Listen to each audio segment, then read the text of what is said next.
Very good evening and welcome to Primetime News on TV1 for the News First, where the people come first. I'm Martin Satyanesan. And I'm Piruni Karunaratna. Here are tonight's top stories. CID launches inquiry into Namal Rajapaksa's law degree. Attorney General files indictments against Yoshitha Rajapaksa at Colombo High Court. Minister of Provincial Councils and Local Government says that the Local Authorities Election Special Provisions Bill will be passed with a 2/3 majority. No more daily power cuts. One generator of Norachole power plant reconnected to the national grid. Sajid Premadasa to retain SJB leadership of the Colombo district. Parliamentarian Harsha says. නෑනේ මට දුන්නේ district නායකත්වය කොළඹ. සජිත් ප්‍රේමදාස මහත්මයා district නායකකමත් අරගෙන තියෙනවා. Paddy Marketing Board ready to purchase paddy from farmers. අද වී දුන්නොත් හෙට හවස් වෙනකොට කුවියගේ බැංකු ගිණුමට මුදල් ටික කරගන්න. මුදල් අපිට දැනට බිලියන 5ක් දීලා තියෙනවා.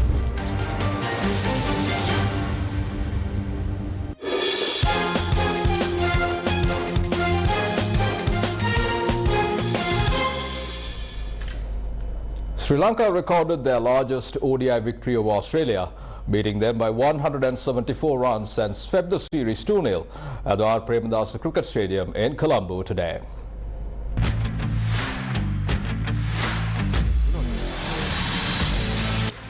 Sri Lanka won the toss and elected to bat first in the second ODI played at the R. Premadasa Stadium.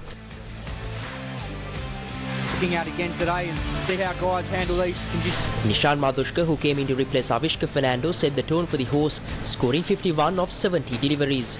Captain Sirasa Lanka and Kusal Mendes stitched up a 94-run partnership for the 4th wicket. Kusal Mendes also recorded his 5th century, scoring 101 of 115 deliveries. He also entered the record books as the 8th Sri Lankan batsman to cross the 1,000-run mark at the R. Premadasa Stadium. Sirasa Lanka recorded his 15th half-century and was dismissed for 78 of 66 deliveries. His innings included 6 fours and 3 sixes. At the end of the first innings, Sri Lanka posted a total of 281 runs for the loss of 4 wickets.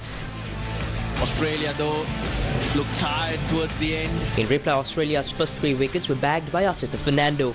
Sri Lanka's bowlers put in a disciplined performance, restricting the visitors to just 107 runs. Dunith Bellalage was the pick of the bowlers with figures of 4 for 35 of 7.2 overs. Waninda Hasaranga also starred with 3 for 23 of 7 overs. Ball goes on with the arm. Bellalage wraps things up for Sri Lanka.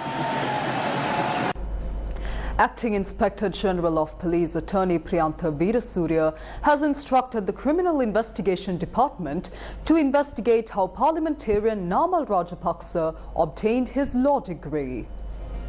Acting Inspector General of Police Attorney Priyantha Veerasurya said that he has received several complaints questioning the legitimacy of Sri Lanka Podujana Peramuna MP Namal Rajapaksa's law examination results. He said that additional investigations will be conducted following a recommendation from the principal of the Law College.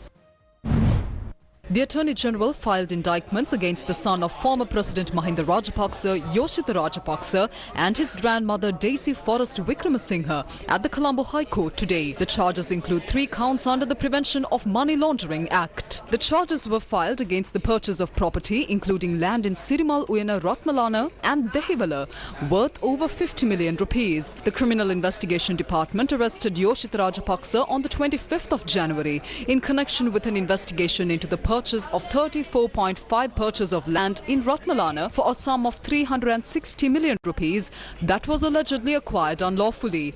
Yoshitha Rajapaksa, who was produced before Additional Magistrate Pavitra Sanjeevani, was remanded until the 27th of January. He was then released on bail on the 27th. The daughter of late Sri Lankan journalist Lasantha Wickramatunge has criticised President of the Bar Association of Sri Lanka, Anurabi Madhagoda, for his defence of Attorney General Paritha Ranasinghe's actions regarding high-profile criminal investigations.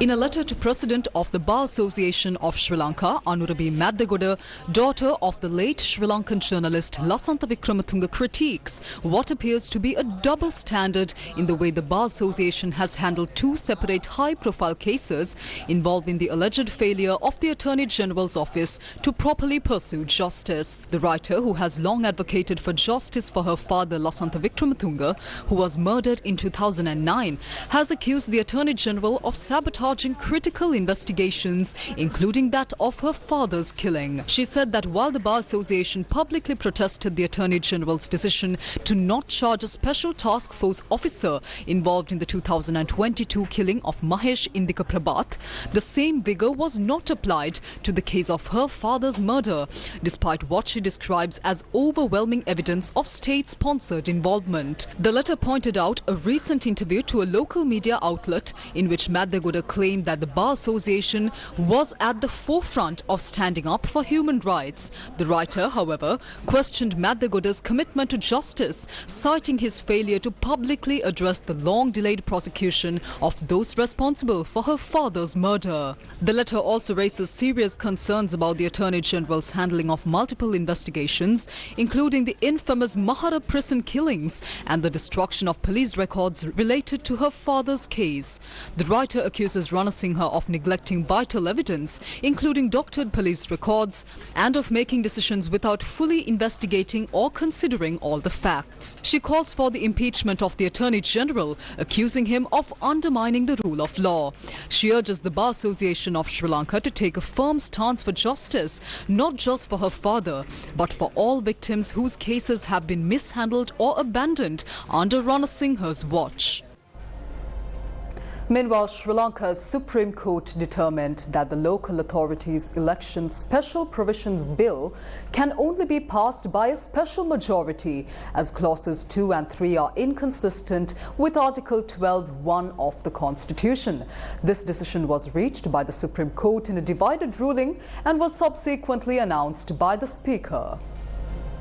The bill read as a whole, and in particular clauses 2 and 3 are inconsistent with Article 12(1) of the Constitution and can only be passed with the special majority required under paragraph 2 of Article 84. One judge of the 3-judge bench decided that the bill could be passed by a simple majority vote in Parliament. Clause 2 of the Local Authorities Election Special Provisions Bill empowers the cancellation of nominations called for the local government elections, which were scheduled to be held on the 9th of March 2023. The provisions of that clause also include the return of the deposit money made by political parties or independent groups for the local government elections to the relevant persons. Clause 3 of the Local Authorities Election Special Provisions Bill states that steps should be taken to commence the conduct of the relevant election in accordance with the provisions of the ordinance. According to the Supreme Court's decision, the approval of 2/3 of the Parliament is required to enact those provisions.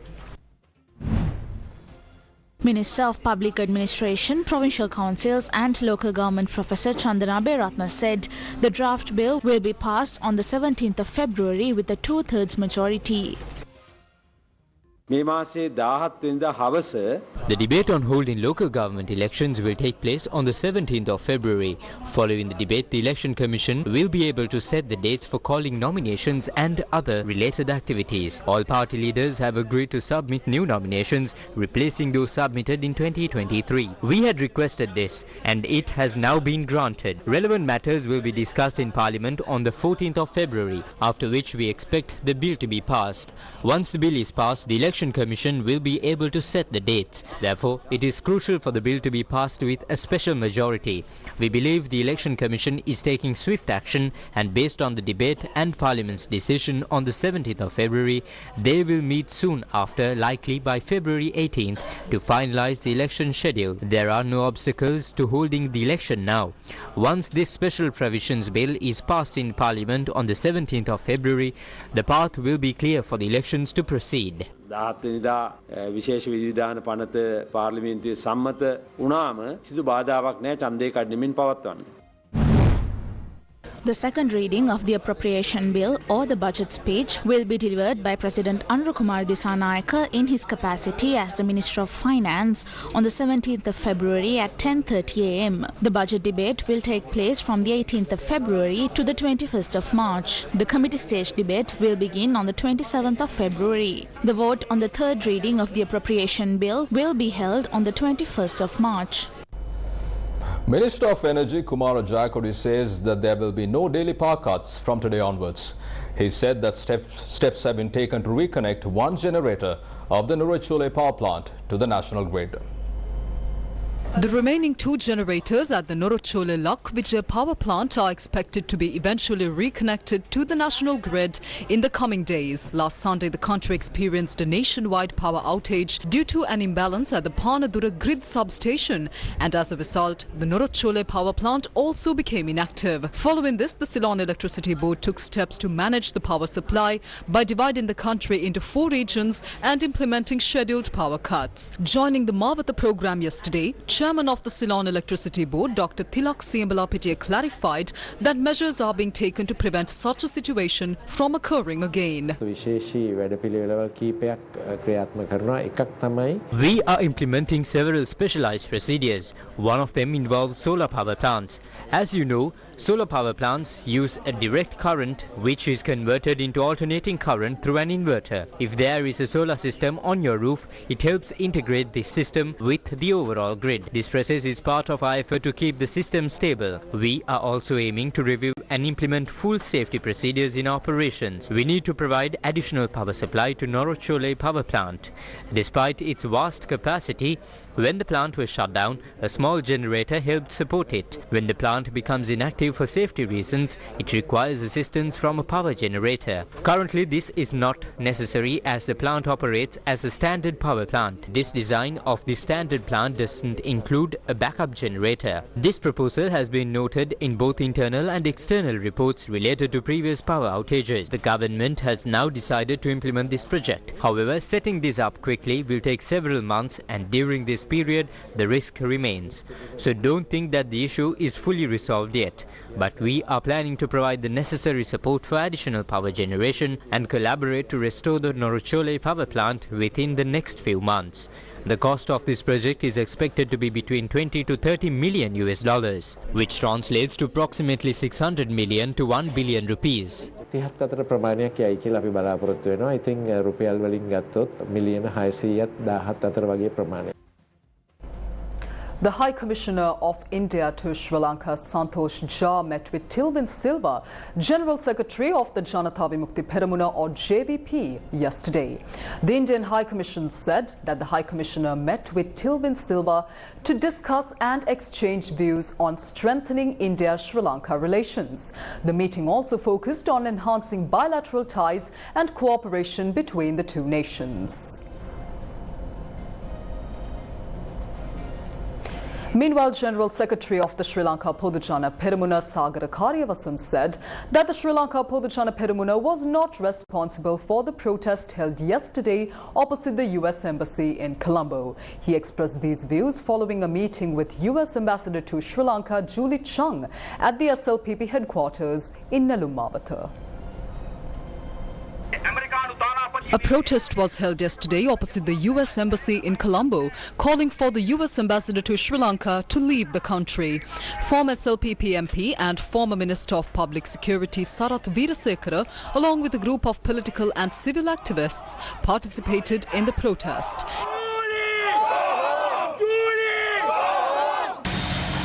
US Ambassador to Sri Lanka Julie Chung visited the Sri Lanka Podujana Peramuna Party headquarters today. Following discussions this morning between Ambassador Chung and SLPP representatives, including Namal Rajapaksa, the party's General Secretary emphasized that the Sri Lanka Podujana Peramuna was not involved in organizing the protest.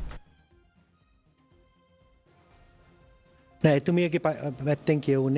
said that when a new government is elected, ambassadors as officials carry out the actions and implement the policies of the new government. When governments change, there may be some adjustment in these policies. She also said that the US Embassy in Sri Lanka plans to conduct an internal audit. අභ්‍යන්තර විගණනයක් සිදු කරන්න ශ්‍රී ලංකාවේ ඇමරිකානු තානාපති කාර්යාලයත් තීන්දුව කරන තියෙනවා කියන කාරණේ. අපි දැක්ක ඊයේ දවසේ විරෝධතාවයක් පැවැත්වුණා ඔය ඇමරිකානු තානාපති කාර්යාලය ඉදිරිපිට. ඔබතුමාලගේ පක්ෂ නියෝජිතයෝ හිටියේ. No, we did not participate as a party. However, I noticed that some individuals connected to our party were there. It was not organized by our party. It was organized by a national organizations union. I also saw Sarath Weerasekara participating. This was not an event organized by our party. But as a citizen, he has the right to participate. When such news is published, he is entitled to it as a citizen. ප්‍රවෘත්ති පළ වෙනකොට එතුමා පුරවැසියෙක් හැටියට ඒ සම්බන්ධයෙන් එතුමාට තියෙන අයිතියක්. ඒ සම්බන්ධයෙන් තානාපතිතුමිය මොන හරි කිව්වද? ඊයේ පැවැත්වෙන සහාය කාරණා නෑ එතුමිය ප්‍රකාශ කර සිටියේ. No, she did not directly address the protest. What she mentioned was that the embassy also plans to conduct an audit in the future regarding this matter. බලාපොරොත්තු වෙනවා කියන කාරණේ තමයි අපිට ප්‍රකාශ කර සිටියේ. Sajith Premadasa has decided to retain the leadership of the Colombo district in addition to his role as the leader of the Samagi Jana Balawegaya. Colombo District MP Dr. Harsha De Silva expressed views on this matter following the appointment of several district leaders within the party today.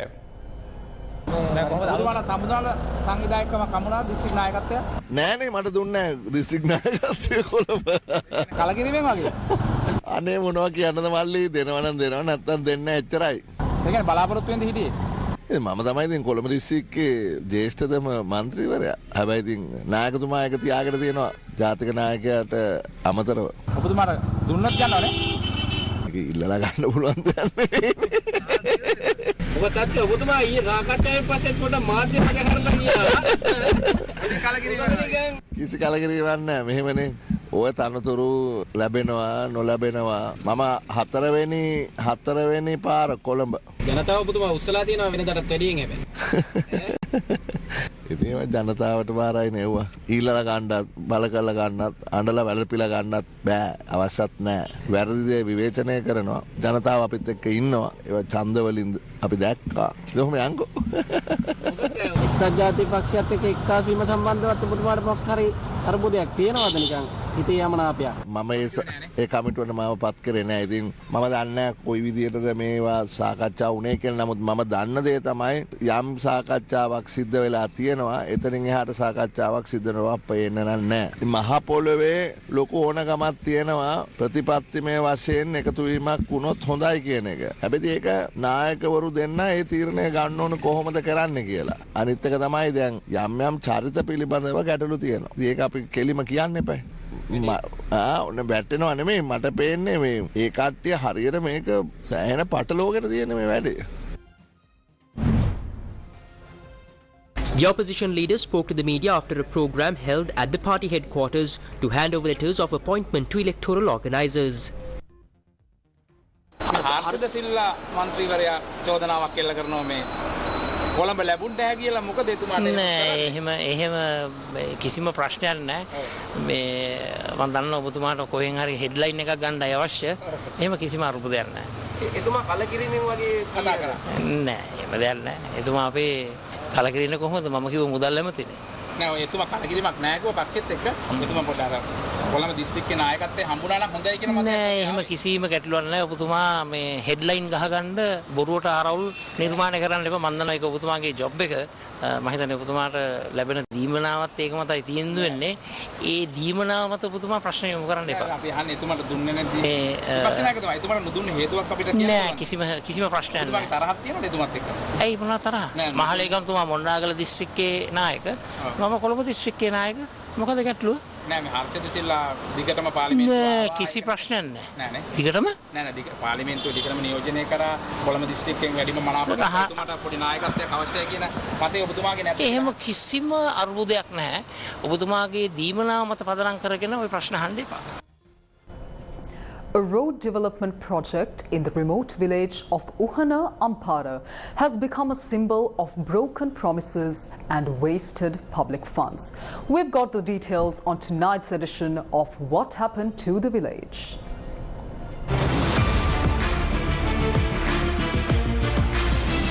What happened to the village? This road, which connects Hathe Ala Bridge and Abhayapura, has been in a state of disrepair for decades, impacting the daily lives of residents. While various development projects have been initiated over the years, none have been completed. The most recent attempt, started in 2021, aimed to revitalize the road with a new layer of asphalt. However, this project, just like its predecessors, stalled, leaving the community with a partially completed and now deteriorated road surface.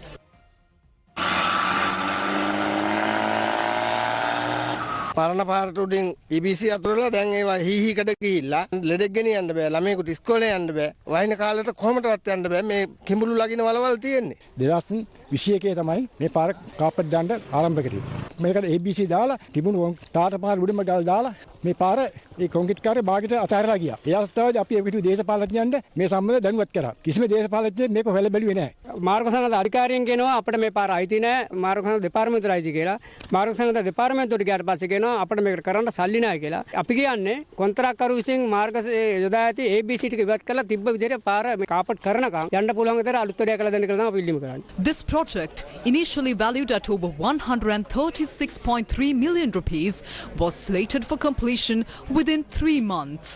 4 years later, the road still remains unfinished.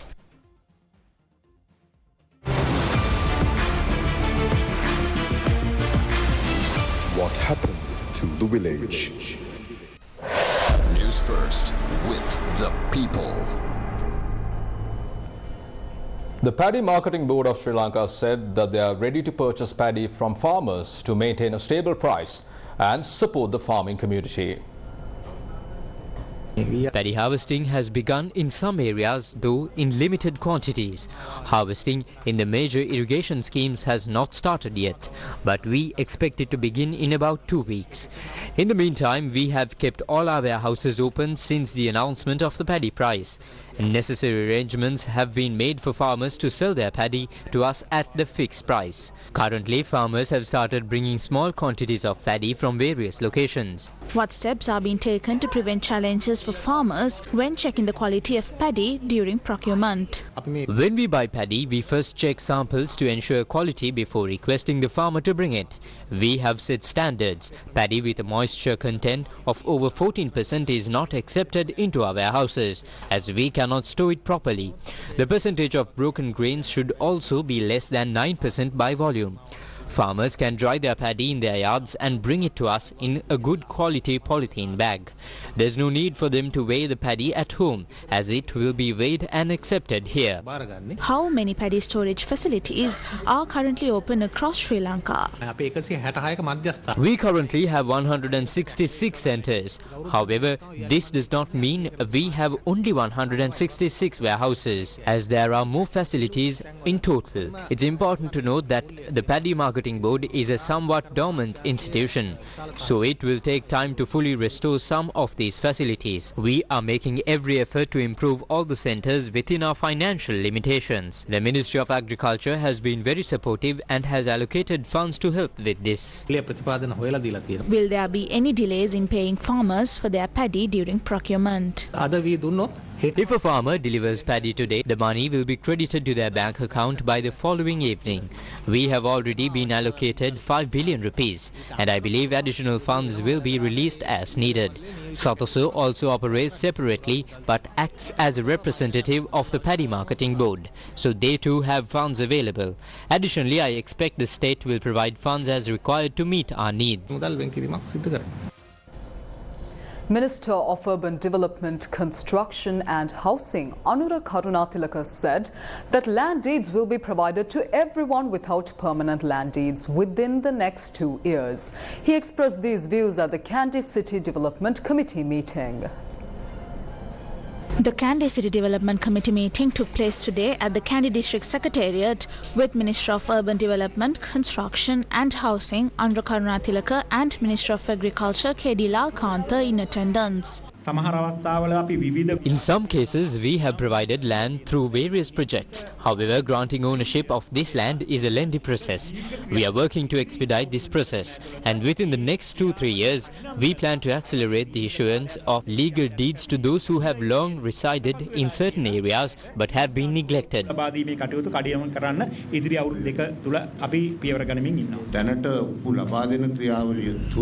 There is a risk of large-scale land fragmentation in the current deed issuance process. Therefore, we aim to minimize fragmentation as much as possible. Our goal is to provide free household deeds while considering other important factors such as social conservation, security and family well-being.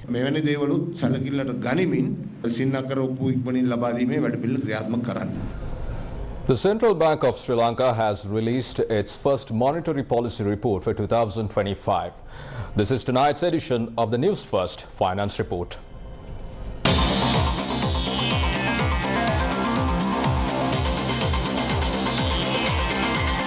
The Newsfirst Finance Report. Key highlights from the first monetary policy report for 2025 released by the Central Bank of Sri Lanka includes the monetary policy stance was further eased in late 2024, while the accommodative monetary policy stance continued into January 2025. The Central Bank implemented a single policy interest rate mechanism, introducing the overnight policy rate as the primary monetary policy tool. Headline inflation remained in the negative territory since September 2024, mainly due to significant reductions in energy prices. Following the projected near-term deflation in early 2025, headline inflation is forecast to increase and converge to the targeted level of 5% over the medium term. Economic activity continued its recovery in 2024, supported by eased monetary conditions and improving investor confidence. With the effective implementation of necessary structural reforms and growth-oriented policies, the growth momentum of the economy is expected to continue. The all-share price index of the Colombo Stock Exchange closed at 16,936.69 points today, an increase of 358.47 points. Meanwhile, the S&P SL20 stood at 5,037.52 points. The CSC reported a total turnover of 4.8 billion rupees at the close of today's trading session.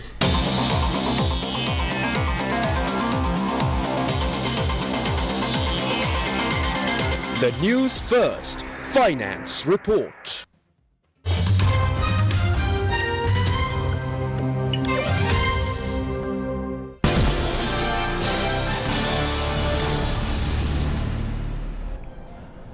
Indian Prime Minister Narendra Modi has returned to the White House for his first visit of Donald Trump's second term as United States President. Trump and Modi's relationship has been dubbed a bromance in some media outlets, and that affinity continued to simmer strongly during Thursday's meeting. The Prime Minister of India, US President Donald Trump welcomed Prime Minister Narendra Modi at the West Wing lobby in the White House in Washington, D.C. The two leaders shared a warm hug as they greeted each other, with Trump telling Modi, quote-unquote, "We missed you a lot." PM Modi too expressed joy at seeing the Republican leader again. The Indian delegation, including External Affairs Minister S. Jaishankar, National Security Advisor Ajit Doval and India's ambassador to the US, Vinay Mohan Kwatra, arrived at the White House soon after PM Modi's arrival. Trump and Modi have exchanged warm words at their Oval Office sit-down, while the Indian Prime Minister praised Trump as a friend, and Trump in return called Modi a great leader. He's doing a great job in India. Everybody talks about it. He's doing a really fantastic job, a great leader. और मेरे लिए खुशी की बात है कि आते ही राष्ट्रपति ट्रंप ने भारत अमेरिका संबंधों को प्रगाढ़ बनाने में, उसको एक नई ऊंचाई देने में और व्यापकता देने में राष्ट्रपति ट्रंप की पहली टर्म की बहुत बड़ी भूमिका रही है। और मुझे विश्वास है कि दूसरे टर्म में भी हम उसी गति से आगे बढ़ेंगे। Indian Prime Minister Narendra Modi has hailed a mega partnership between the US and India as he and US leaders Donald Trump wrapped up a meeting in which they announced a deal for Delhi to import more US oil and gas in an effort to shrink the trade deficit between both countries. The Prime Minister and I reached an important agreement on energy that will restore the United States as a leading supplier of oil and gas to India. It will be hopefully their number one supplier. Bharat के लोग भी विरासत और विकास की पटरी पर विकसित भारत 2047 के दृढ़ संकल्प को लेकर तेज गति शक्ति से विकास की ओर अग्रसर है। अमेरिका की भाषा में कहूं तो विकसित भारत का मतलब मेक इंडिया ग्रेट अगेन, यानी मिगा। जब अमेरिका और भारत साथ मिलकर काम करते हैं, यानी मागा, मागा प्लस मिगा, तब बन जाता है mega partnership for prosperity. Much of the focus was on Trump's pledge to extradite Chicago businessman Tahawur Rana. In 2013, a US federal court sentenced Rana, a Pakistani-Canadian citizen, to 14 years in prison for conspiracy to provide material support to a terrorist plot against a news outlet in Denmark. He is also accused of providing material support for the 2008 Mumbai attacks, which killed 175 people, but has not been convicted in the matter. Rana had appealed his impending extradition to India, where he is likely to face the death penalty. However, last month the US Supreme Court refused to block the extradition proceedings, and with Trump's go-ahead on Thursday, it is all but certain to happen. Modi praised Trump for his decision. He pledged appropriate action will be taken against Rana in India's courts. Prime Minister Narendra Modi met Tesla CEO Elon Musk in Washington, discussing key issues including Starlink's pending license in India as part of the PM's broad agenda to strengthen Washington-New Delhi technological cooperation. During the meeting, Elon Musk gifted PM Modi a Starship hexagonal heat shield tile. The Prime Minister's office in an official statement said that both PM Modi and Musk discussed strengthening collaboration between Indian and US entities in innovation, space exploration, artificial intelligence and sustainable development.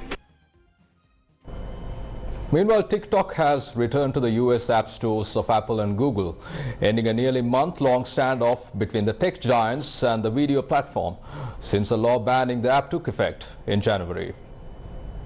TikTok is again available on the US app stores of Apple and Google after President Donald Trump postponed enforcement of a ban of the Chinese-owned social media platform until the 5th of April. The popular app, which is used by more than 170 million American users, went dark briefly last month in the US as the ban deadline approached. Trump then signed an executive order granting TikTok a 75-day extension to comply with a law banning the app if it is not sold. According to Bloomberg, the decision to resume its availability came after Apple and Google received assurances from the Trump administration that they would not be held liable for allowing downloads and the ban wouldn't be enforced yet. Pope Francis today was hospitalized after he reportedly struggled to speak during one of his meetings in the morning. The pontiff has been suffering from bronchitis for more than a week. Pope Francis was hospitalized today to treat a week-long bout of bronchitis and undergo diagnostic tests. The Vatican said the latest issues with the 88-year-old's pontiff's health forced him to cancel his agenda through Monday at least. Pope Francis had complained of breathing trouble and was diagnosed with bronchitis on the 6th of February, but had continued to hold daily audiences in his Vatican hotel suite. Newsfirst, main sponsor. Tokyo Super, ඕන වැඩකට Super.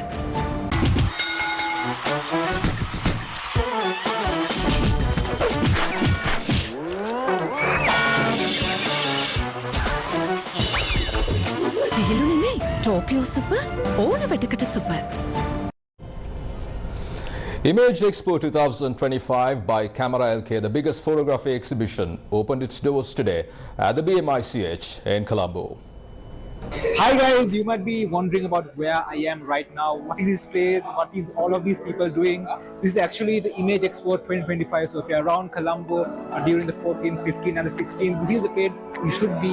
And I believe you can see a lot of people engaging and going around and exploring what Image Expo 2025 is. And if you talk about this place, you can have a lot of SD cards. You can actually buy a lot of things that are needed in whatever you do, whatever profession is. So videography, photography. If I take you to that side, you can actually go and learn more about this profession, about what you can do to level up in whatever you are doing in this profession. So this is a place, the Alpha Festival 2025, where you can explore a lot of things. If I can show you, this is where you can learn about wildlife photography. So as you can see, these people are exploring and testing the equipment which is right here at the Alpha Festival 2025. And also this is a place where you can learn more about the profession by exploring workshops and learning from the creators in the profession itself, who has been in the industry for more than 20 to 25 years.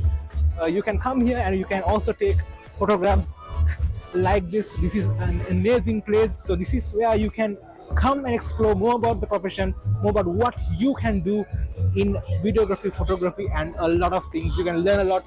So this is the place you can be. You should come in the next 3 days, 14th, 15th, and 16th at the BMICH. See you. Bye-bye. The Photographic Society of America explored Sri Lanka over the past few days. The Society's third photo gathering closing ceremony was held last night.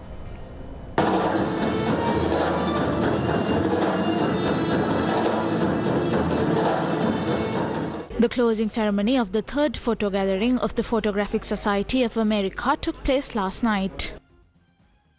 I think what I found was that the photography is major in our lives, and it has been for many of us for many, many years. But the friendships that we've developed this past week, the renewal of our friendships that we've had over the past 7 days, this is what makes us who we are. 8 days, 7 nights have passed quickly, but I'm sure the memory stays. I can see from many posts from many participants in the Facebook to share their experience and joy in this trip.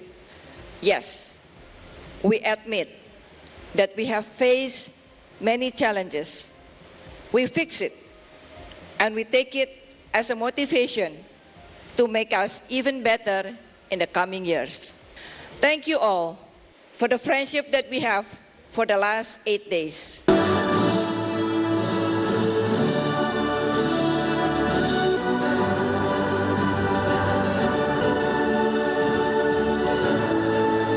Awards were presented to the winners, and the ceremony was enriched by traditional Sri Lankan performances that illuminated the hall.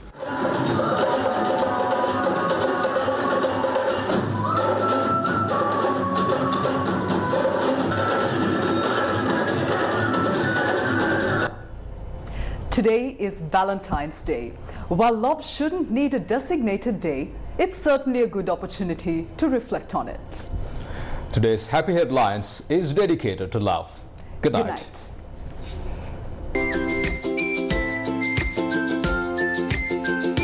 Happy Headlines. There is a saying, when a man loves truly, he acts like a child.